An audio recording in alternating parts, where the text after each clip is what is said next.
रमेश जी, जो अब 50 वर्ष के थे, 1 सितंबर 2024 की शाम को अपने घर की छत पर टहल रहे थे। एक मोटरसाइकिल सवार उनके गेट के सामने आकर रुका, जिसका चेहरा हेमलेट से ढका हुआ था, इसलिए रमेश जी उसका चेहरा देख नहीं पाए थे। उनसे पहले अपनी जैकेट की जेब से एक लिफाफा निकालकर लेटर बॉक्स में डाला, फिर सिर उठाकर रमेश जी की ओर देखा और हाथ हिलाने के बाद वहां से चला गया। यह देखकर रमेश जी छत से भागे हुए आए और उस लिफाफे को लेटर बॉक्स से निकाला। लिफाफे में रमेश जी को एक पत्र मिला, जिसमें लिखा था, सर, आपके डर के कारण आपकी बेटी राधा मुझसे रिश्ता नहीं जोड़ रही है। उसकी तरह मैं भी 2 महीने बाद नौकरी करने अमेरिका जा रहा हूँ। वहाँ मेरा सहारा पाकर वह सुरक्षित रहेगी। मेरी आपसे प्रार्थना है कि आप राधा से बात कर उसका भय दूर करें। अगर आपने हमारे रिश्ते को स्वीकार करने में अड़चन डाली तो जो होगा उसकी जिम्मेदार सिर्फ और सिर्फ आप ही होंगे। मैं राधा का सहपाठी हूँ। अपना फ़ोन नंबर मैंने नीचे लिख दिया है। आप जब चाहेंगे मैं मिलने आ जाऊंगा। आपके आशीर्वाद का इच्छुक विक्रम। पत्र पढ़कर रमेश जी, जो अब 50 वर्ष के थे, बौखला गए। उनके लिए विक्रम नाम पूरी तरह से अपरिचित था। उनकी इकलौती संतान राधा, जो 24 वर्ष की थी, ने कभी किसी विक्रम का चर्चा नहीं छेड़ी थी। पत्र में जो धमकी का भाव मौजूद था, उसने रमेश जी को चिंतित कर दिया। राधा का मोबाइल नंबर मिलाने के बजाय उन्होंने अपने हम उम्र मित्र हरिनाथ जी को 52 वर्ष के थे का नंबर मिलाया। रमेश जी के फौरन बुलावे पर हरिनाथ जी 15 मिनट के अंदर उनके पास पहुंच गए। विक्रम का पत्र पढ़ने के बाद उन्होंने चिंतित स्वर में टिप्पणी की, यह तो इश्क का मामला लगता है मेरे भाई। राधा बेटी ने कभी इस विक्रम के बारे में तुमसे कुछ नहीं कहा, एक शब्द भी नहीं। रमेश जी भड़क उठे। मुझे लगता है कि यह मजनू की औलाद मेरी बेटी को जरूर तंग कर रहा है। राधा ने इसके प्यार को ठुकराया होगा तो इस बदतमीज इंसान ने यह धमकी भरी चिट्ठी भेजी है। दोस्त, यह भी तो हो सकता है कि राधा भी उसे चाहती हो। हरिनाथ जी की बात को बीच में काटते हुए रमेश जी बोले, अगर ऐसा होता तो मेरी बेटी जरूर मुझे खुलकर सारी बात कहती। तू तो जानता ही है कि तेरी भाभी की मृत्यु के बाद अपनी बेटी से अच्छे संबंध बनाने के लिए मैंने अपने स्वभाव को बहुत बदला है। वह मुझसे हर तरह की बात कर लेती है, तो इस महत्वपूर्ण बात को क्यों छिपाएगी? अब क्या करेगा? तू ही कुछ सलाह दे रमेश। हरिनाथ जी ने कहा, पहले तो हमें इस विक्रम के बारे में जानकारी प्राप्त करनी पड़ेगी। अगर यह गलत किस्म का युवक निकला तो इसका दिमाग ठिकाने लगाने को पुलिस की मदद मैं दिलवाऊंगा। हरिनाथ जी से हौसला पाकर रमेश जी की आंखों में चिंता के भाव कुछ कम हुए थे। विक्रम के बारे में जानकारी प्राप्त करने की जिम्मेदारी रमेश जी ने अपने भतीजे रोहन, जो 22 वर्ष का था, को सौंपी। उनकी रिपोर्ट मिलने तक उन्होंने राधा से इस बारे में कोई बात नहीं करने का निर्णय किया था। अंकल, विक्रम कोई सड़क छाप मजनू नहीं, बल्कि बहुत ही काबिल युवक है। रोहन ने 2 दिन बाद रमेश जी को बताया।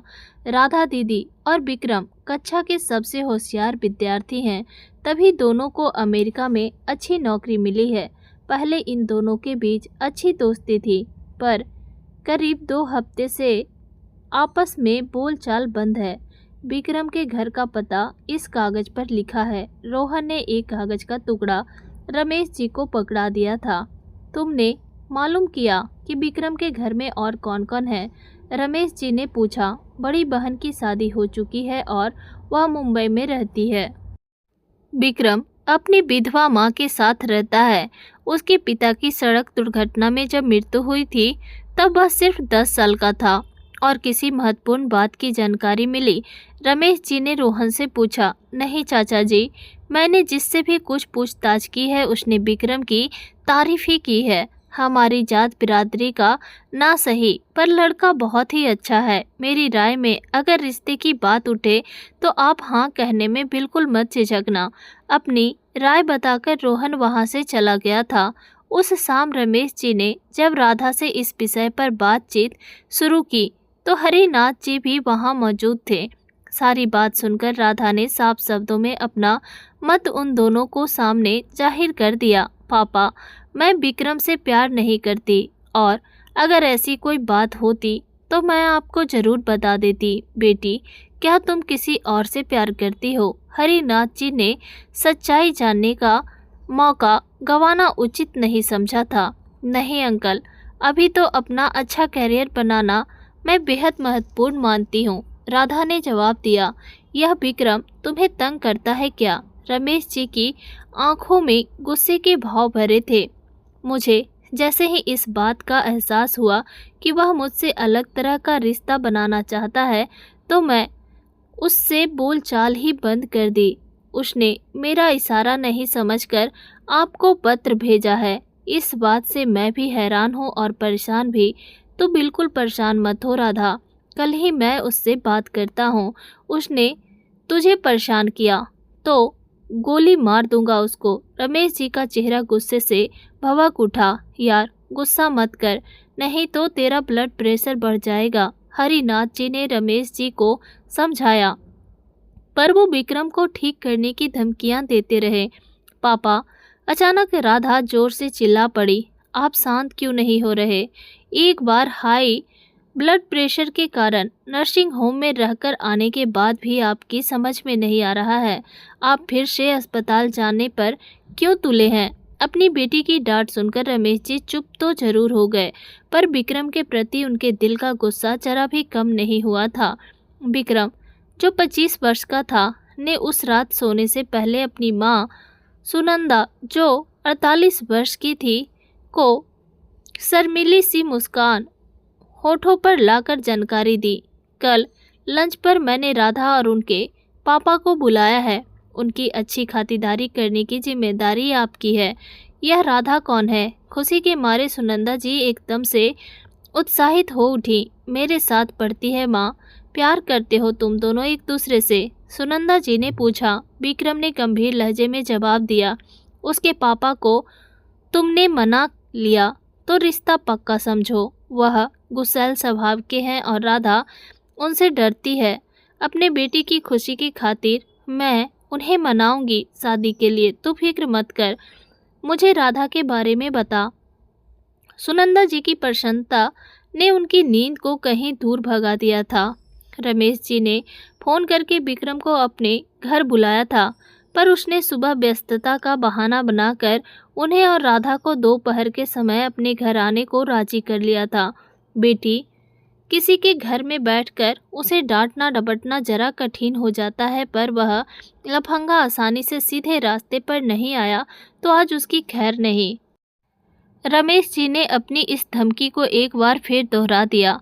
पापा, अपने गुस्से को जरा काबू में रखना, खासकर विक्रम की मम्मी को कुछ उल्टा सीधा मत कह देना, क्योंकि विक्रम उन्हें पूछता है। उनकी हल्की सी बेइज्जती भी उससे बर्दाश्त नहीं होगी। राधा बोली।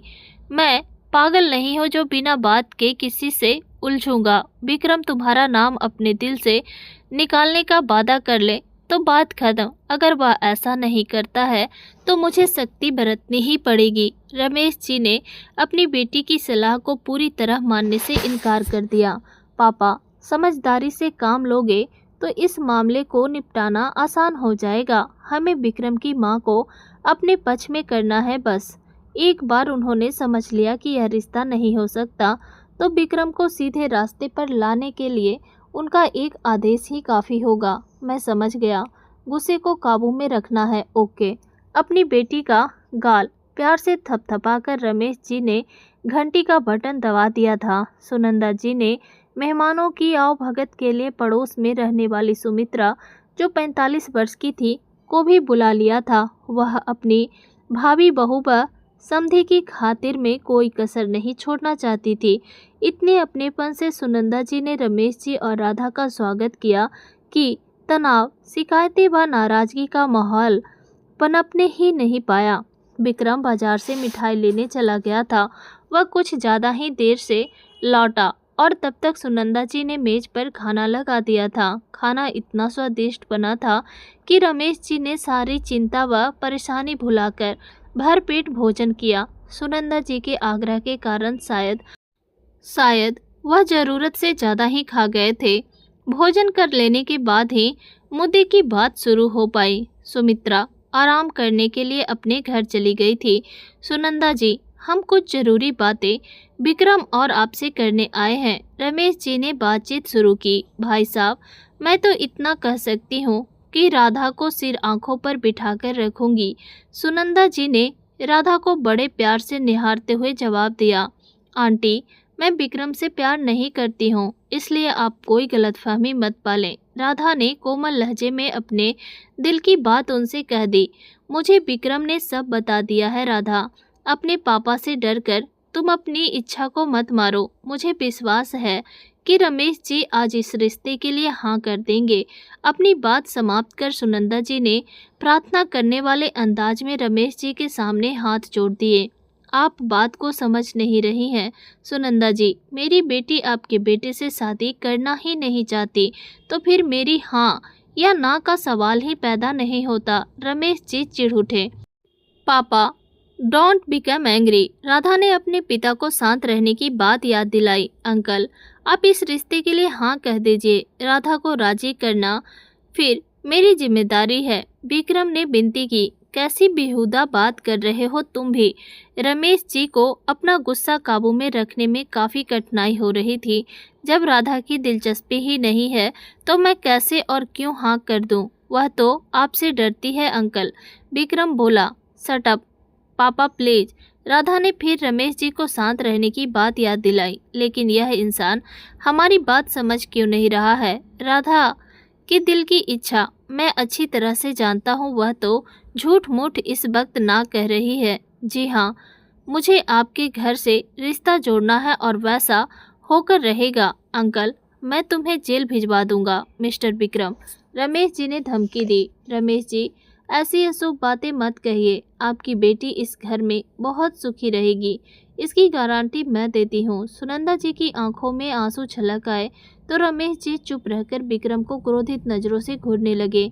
पापा, आप इन्हें समझाइए और मैं विक्रम को बाहर लेकर समझाती हूँ। राधा झटके से खड़ी हुई और बिना जवाब का इंतजार किए दरवाजे की तरफ चल पड़ी।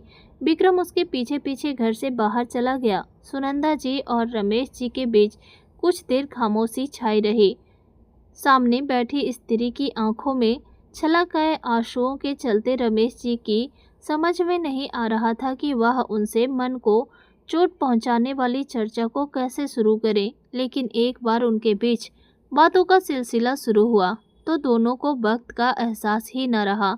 अपने अपने खट्टे मीठे अनुभवों को एक एक दूसरे के साथ उन्होंने बांटना शुरू किया तो 2 घंटे का समय कब बीत गया पता ही न चला। सुनंदा जी, आपके पास सोने का दिल है। मेरी बेटी आपके घर की बहू बनकर आती तो यह मैं उसका सौभाग्य मानता। मुझे पूरा विश्वास है कि वह इस घर में बेहद खुशी व सुखी रहेगी। लेकिन अफसोस यह है कि राधा खुद रिश्ते में दिलचस्पी नहीं रखती है। मैं उसे राजी करने की कोशिश करूंगा।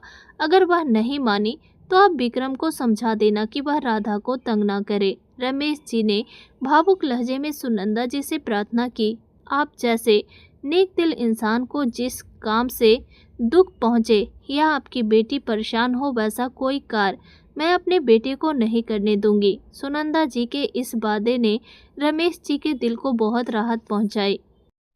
राधा और विक्रम के वापस लौटने पर इन दोनों ने उल्टे सुर में बोलते हुए अपनी अपनी इच्छाएं जाहिर की तो उन दोनों को बहुत ही आश्चर्य हुआ। राधा, तुम अगर विक्रम को अच्छा मित्र मानती हो तो कल को अच्छा जीवन साथी भी उसमें पा लोगी। सुनंदा जी के घर में तुम बहुत सुखी और सुरक्षित रहोगी, इसका मुझे विश्वास है। मैं दबाव नहीं डाल रहा, पर अगर तुमने यह रिश्ता मंजूर कर लिया तो मेरी खुशी का ठिकाना नहीं रहेगा। अपनी इच्छा बताकर रमेश जी ने बेटी का माथा चूम लिया।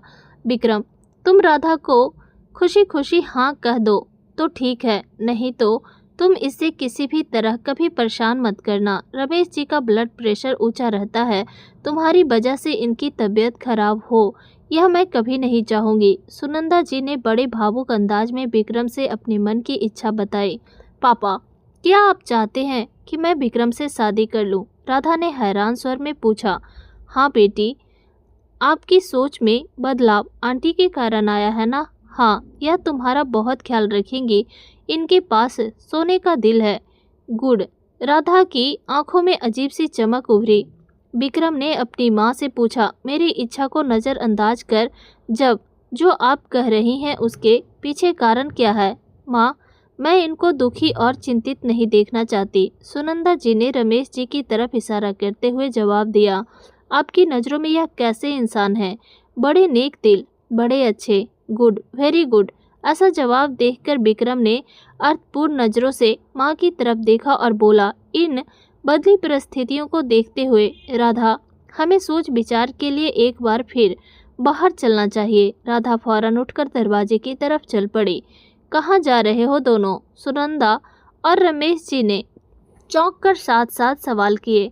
करीब आधे घंटे में आकर बताते हैं, विक्रम ने जवाब दिया और राधा का हाथ पकड़कर घर से बाहर निकल गया। कुछ पलों की खामोशी के बाद रमेश जी ने टिप्पणी की, इन दोनों का व्यवहार मेरी तो कुछ समझ में नहीं आ रहा। अगर दोनों बच्चे शादी के लिए तैयार हो गए तो मजा आ जाएगा। सुनंदा जी की आंखों में आशा के दीप जगमगा उठे थे।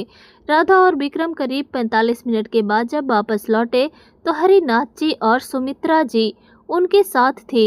इन चारों की आंखों में छाई खुशी व उत्साह के भाव को पढ़कर सुनंदा जी और रमेश जी उलझन में पड़ गए। आप दोनों का उचित मार्गदर्शन करने व हौसला बढ़ाने के लिए ही हम इन्हें साथ लाए हैं। विक्रम ने रहस्यमय अंदाज में मुस्कुराते हुए सुनंदा जी पर रमेश जी की आंखों में छलक रहे सवाल का जवाब दिया। हरिनाथ जी अपने दोस्त की बगल में उसका हाथ पकड़कर बैठ गए। सुमित्रा अपनी सहेली के पीछे उसके कंधे पर हाथ रखकर खड़ी हो गई। विक्रम ने बातचीत शुरू की, राधा के पापा का दिल ना दुखे, इसके लिए माँ ने मेरी इच्छा को नज़रअंदाज कर मुझसे यह वादा मांगा है कि मैं राधा को कभी तंग नहीं करूँगा, लेकिन मैं अभी भी इस घर से रिश्ता जोड़ना चाहता हूँ। सुनंदा जी या रमेश जी के कुछ बोलने के पहले ही राधा ने कहा, मैं विक्रम से प्रेम नहीं करती, पर फिर भी दिल से चाहती हूँ कि हमारे बीच मजबूत रिश्ता कायम हो। तुम शादी से मना करोगी तो ऐसा कैसे संभव होगा? रमेश जी ने उलझन भरे लहजे में पूछा। एक तरीका है पापा। कौन सा तरीका? वह मैं बताता हूँ। हरिनाथ जी ने खुलासा करना शुरू किया। मुझे बताया गया है कि तुम सुनंदा जी से इतने प्रभावित हो कि राधा से इस घर की बहू बनने की इच्छा जाहिर की है। तुमने सुनंदा जी बहुत अच्छी और सहृदय महिला हैं, और राधा, तुम्हारी मेरे दोस्त के बारे में क्या राय बनी है? हरिनाथ जी ने अपने दोस्त को टोक कर चुप किया और सुनंदा जी से सवाल पूछा। इनका दिल बहुत भावुक और मैं नहीं चाहती कि इनका स्वास्थ्य विक्रम की किसी हरकत के कारण बिगड़े। तभी मैंने अपने बेटे से कहा कि राधा अगर शादी के लिए मना करती है, यानी कि आप दोनों एक दूसरे को अच्छा इंसान मानते हैं और यही बात आधार बनेगी दोनों परिवार के बीच मजबूत रिश्ता कायम करने में। मतलब यह है कि जीवन साथी राधा और मैं नहीं, बल्कि आप दोनों बनो। विक्रम ने साफ शब्दों में सारी बात कह दी। ऐसा कैसे हो सकता है? रमेश जी चौंक पड़े। यह क्या कह रहा है तू? सुनंदा जी घबरा उठी। विक्रम और मेरी यही इच्छा रही है। राधा बोली, आंटी और पापा को मिलाने के लिए हमें यह सब नाटक करना पड़ा। हम दोनों ही विदेश जाने के इच्छुक हैं। मेरे पापा की देखभाल की जिम्मेदारी आप संभालिए प्लीज। अंकल, विदेश में मैं हमेशा राधा का ख्याल रखूंगा और आप मेरी माँ का सहारा बनकर हमें चिंता से मुक्त दिलाइए, विक्रम ने कहा। रमेश जी की समझ में नहीं आया कि आगे क्या कहें और सुनंदा जी भी एक शब्द नहीं बोल पाई। प्लीज अंकल, विक्रम ने रमेश जी से विनती की। आंटी प्लीज मुझे वह खुशी भरा अवसर दीजिए कि मैं आपको मम्मी बुला सकूं। राधा ने सुनंदा जी के दोनों हाथ अपने हाथों में लेकर विनती की। हाँ कह दे मेरे यार। हरिनाथ जी ने अपने दोस्त पर दबाव डाला। अपने अकेलेपन की पीड़ा तूने कई बार मेरे साथ बांटी है। अच्छे जीवन साथी के प्रेम व सहारे की जरूरत तो उम्र के इसी मुकाम पर ज्यादा महसूस होती है जहां पर तुम हो। इस रिश्ते को हाँ कहकर बच्चों को चिंता मुक्त कर, इन्हें पंख फैलाकर ऊंचे आकाश में उड़ने को स्वतंत्र कर मेरे भाई। गायत्री ने अपनी सहेली को समझाया। देख, हम स्त्रियों को जिंदगी में हर मोड़ पर पुरुष का सहारा किसी न किसी रूप में लेना ही पड़ता है। बेटा विदेश चला जाएगा तो तू कितनी अकेली पड़ जाएगी। जरा सोच, तुझे यह पसंद हो तो फौरन हाँ कह दे। मुझे इन्हें जीजा जी बुलाकर बहुत ही ज़्यादा खुशी होगी। चुप कर सुनंदा जी के गाल शर्म से गुलाबी हो गए तो सबको उनका जवाब मालूम पड़ गया। रमेश जी के पक्के निर्णय पर पहुंचने की चमक आंखों में लाकर बोले, मैं इस पल अपने दिल में जो खुशी व गुदगुदी महसूस कर रहा हूँ, सिर्फ उसी के आधार पर मैं इस रिश्ते के लिए हाँ कह रहा हूँ। Thank you uncle. विक्रम ने हाथ जोड़कर उन्हें धन्यवाद दिया। थैंक यू मेरी नई मम्मी। राधा सुनंदा जी के गले से लग गई। हरिनाथ जी और सुमित्रा जी ने तालियां बजाकर इस रिश्ते के मंगलमय होने की प्रार्थना मन ही मन की। छोटी बहना, बधाई हो, हमारी योजना इतनी जल्दी और इस अंदाज में सफल होगी मैंने सोचा भी नहीं था। विक्रम ने शरारती अंदाज में राधा की चोटी खींची तो सुनंदा और रमेश जी एक दूसरे की तरफ देखकर प्रसन्न थे। दरअसल विक्रम और राधा एक दूसरे को भाई बहन मानते थे। विक्रम ने राधा की मदद हमेशा एक बहन मानकर ही की थी, इसलिए जब उन दोनों की नौकरी विदेश में लगी तो विक्रम को अपनी माँ और राधा को अपने पिता की चिंता सताने लगी। विक्रम अपनी माँ और राधा अपने पिता को अकेला छोड़कर विदेश नहीं जा सकते थे। विक्रम ने यह बात सुमित्रा जी को और राधा ने हरिनाथ जी को बताई कि वह दोनों बाहर जाना चाहते हैं और वह अपने माता पिता को छोड़कर नहीं जा सकते। विक्रम और राधा अपने माता पिता का अकेलापन दूर करना चाहते थे, इसलिए विक्रम, राधा, सुमित्रा जी और हरिनाथ जी इन चारों ने मिलकर सुनंदा और रमेश जी को मिलाने का प्लान बनाया। क्योंकि विक्रम और राधा ने तो एक दूसरे को भाई बहन मान ही लिया था, लेकिन अब वह दोनों यह चाहते थे कि रमेश जी और सुनंदा जी भी एक दूसरे को अपना ले तो उनका विदेश जाना आसान हो जाएगा। सुनंदा और रमेश जी का अकेलापन भी दूर हो जाएगा। रमेश जी और सुनंदा जी ने जब शादी के लिए हाँ कहा तो विक्रम और राधा की खुशी का कोई ठिकाना नहीं था। सुनंदा और रमेश जी की कोर्ट मैरिज हो गई। दोनों बच्चे हरिनाथ जी और सुमित्रा जी सभी इस शादी से बहुत खुश थे। अब रमेश जी और सुनंदा जी का परिवार पूरा हो गया था। विक्रम को राधा के रूप में एक छोटी बहन और रमेश जी को सुनंदा के रूप में एक सुंदर सी पत्नी मिल गई थी। विक्रम और राधा खुशी खुशी दोनों भाई बहन मिलकर सितंबर 2024 में अमेरिका चले गए अपनी नौकरी करने के लिए। रमेश जी और सुनंदा जी भी एक दूसरे के साथ खुश थे। आशा करती हूँ आपको हमारी कहानी अच्छी लगी होगी। अगर आपको हमारी कहानी अच्छी लगी तो वीडियो को लाइक एंड शेयर करें। चैनल को सब्सक्राइब करें। वीडियो देखने के लिए आपका धन्यवाद।